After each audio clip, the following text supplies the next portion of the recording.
ఈ మధ్య ముఖ్యమంత్రి గారు ఏదో అన్నారండి, మండదా అక్క, మండదా చెల్లి, మండదా అన్న, మండదా తమ్ముడు. ఇప్పుడు నేను అడుగుతున్నా, అన్నం పెట్టే అన్న క్యాంటీన్ మూస్తే మండదా అన్న, ఒక పరిశ్రమ కూడా రాష్ట్రానికి తీసుకురాకపోతే మండదా తమ్ముడు, అంబేద్కర్ విదేశీ విద్య ఆపేస్తే మండదా చెల్లి, కరెంటు ఛార్జీలు 7 సార్లు పెంచితే మండదా అవ్వా, ఆర్టీసీ ఛార్జీలు 3 సార్లు పెంచితే మండదా తాత, చంద్రన్న ఇచ్చే సంక్రాంతి, రంజాన్, క్రిస్మస్ కానుకలు ఆపేస్తే మండదా పిన్ని, భూములిచ్చిన రైతులని కడుపులో కొడితే వాళ్ళకి కడుపు మండదా,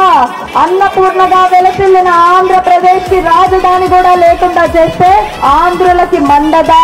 రోజుకి 18 గంటలు మన రాష్ట్రం కోసం కష్టపడి ఇంతమంది యువత భవిష్యత్తు కోసం నిరంతరం తపన పడే నాయకుడు చంద్రబాబు నాయుడు గారిని 53 రోజులు అన్యాయంగా జైల్లో వేస్తే మాకు మండదా